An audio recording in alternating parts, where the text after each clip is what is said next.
What's good, y'all? Dave Svinsky here, Colossal Fitness, and today we're going to talk about the hips. Now, the hips are the number one thing I deal with more than anything else when it comes to my clients. Why? Well, a recent research study showed that 90% of people over 40 years old complain a lot about lower back pain. Why is this? Well, in the Western culture, we sit a lot. Now, we don't sit all the way down in a deep squat. We tend to sit on a 90-degree chair. Now, what does this cause? Well, we're gonna dive into that into a little bit, but first I want you to understand the anatomy of the hip, okay? So we have our hip complex, okay? Now this is made up of a few different muscle groups, okay? First up is gonna be your hip flexors. That lifts the leg, okay? Now, next we have our hip extensors, which is like your glutes, okay? Now this helps get our knee behind the hip, okay? Then we have hip adduction, or adduction, which is gonna bring the leg closer to the midline of the body. Then we have an abduction, or abduction, which brings the leg away from the body, okay? And now remember, your hip is a ball and socket joint, so it moves in all these different directions, just like your shoulder, okay? So you wanna remember that and move your hip constantly. So, when you're in that seated position, you're gonna dive a little bit deeper, okay? Our hip flexors become chronically tight, and same with our lower back. Why? Because the muscles that are responsible for stabilizing your pelvis and your spine are actually your abs and your ass, okay? Your ass and abs protect the lower back.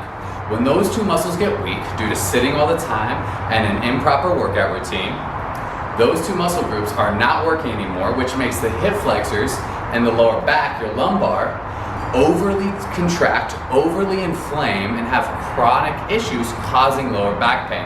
Now, we're gonna have to sit at times, and that's okay. But if our abs and our glutes were strong and our hamstrings as well, we'd be more likely that they're stabilizing the lower back and the pelvis, and we wouldn't get such chronic pain. But most people, when they walk around, are using their hip flexors and their lower back to walk around, which causes that back pain, okay? So next thing we're going to talk about is a little bit more of the function of the hips and why. What happens is when we have chronically tight hip flexors, our pelvis tends to anteriorly rotate. It's also very common among runners and sprinters or anybody who is a high-level athlete back in their day. Now as our pelvis tips forward, our upper body is going to naturally lean forward. Now no one wants to have a bad posture and be lean forward, so we end up trying to stand upright. And now we've got this big old duck butt going on, okay, causing chronic lower back pain. Now we should have control over our pelvis to be able to tuck under, back. When we tuck under and or just neutral, if we see that flat line versus a big slant, when we're flat, we're bringing more tension to our abs and less in our back. So the pelvis in reality, even though we all think we should be walking like this, should pull that under and be sitting neutral rather than that anterior pelvic tilt. Alright, so about to show you a couple of different exercises that are going to help open up your hips, hopefully grease up those sticky joints, help you live with a little bit less pain on your day-to-day. Before we get into that, understand that before any fancy exercises, of the understanding of which muscle is contracting, which one is weak, and which one is clamping down our pelvis, understand the reason any of this is going on is the lack of variety in your movement, okay? We go to work, in the car, we're sitting down, we probably had breakfast, sitting down. You're at work, sitting down. You ride home, sitting down. You get home, I'm tired, I get on the couch, sitting down. It's a reoccurring theme. We sleep in a fetus position, hip, angle, sitting down, okay? Understand that lack of variety is the number one driver behind your hip and back pain, okay? So, regardless of any of the fancy crap, move your joints more often, move your body. You will feel better in the long term, okay? All right, first up. Half kneeling couch stretch, okay? So imagine this is a couch, or anytime you're here, any kind of position. What this is gonna do is put you in knee flexion, which is ideally gonna stretch out this big quad, highlighting the tightness in the hip flexor and this quad. Now before lunging forward and just arching my back like crazy, I want you to get upright, bring this foot nice and tall, and just practice pelvic tucks, okay? You see my shirt here? Here? Tuck that pelvis. As you squeeze the glute and tuck your pelvis under, you feel a big pull. Do 12 on each side, or if you're just sitting down to stretch, hold this stretch for a while. Or if you're in front of the TV, hold that stretch.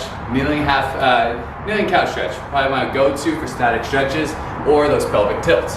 Next up, 90-90 position. I have a 90-degree leg, 90-degree angle in both legs, hands straight up. We're gonna keep our feet where they are, dig them into the ground, big up and over, all the way other direction, okay? If that's a little much, you just need to have your hands here and dive back and forth to get some internal and external rotation in the hips. Totally fine. I have a lot of people warm up like this every day. If you're a little bit more advanced, work your core, make those hips work. Up and over, back and forth, without moving your hip, okay? Next up. Now, this one is gonna be a great stretch for your entire body at the end of the day after a workout, okay? It's called the scorpion. I'm not gonna be able to explain it much during the exercise, but see if we can get it going, okay? So you're gonna lay flat, arms out to your side, kick your leg up and over, good. And rotate all the way up. Back and forth, reach up and over, try to flatten the foot to the ground, rotate all the way up, back and forth. Good. So if you imagine when you're sitting, you're in a hunched over position, that scorpion is gonna put you in the exact opposite position, okay? Now, this one, I don't have a name for it, okay? But we're gonna get in a big deep squat up on our toes, okay? We're gonna pivot 90 degrees to our right, letting our left knee touch the ground. Take my right hand, place it behind me, drive that knee into the ground, that hip up in the air, reach back, feel that pull all the way up. Good, come back down, pivot to my left now. Right knee on the ground, left hand behind me. Big exhale, back and forth. Good. All four of those exercises are gonna really help open up the hips, get blood flow into the glutes, opening up that hip flexor, allowing that hip flexor to relax, because now the glutes and hamstrings and the abs are a little bit more revved up, allowing those hip flexors to relax and everything to move a little bit better.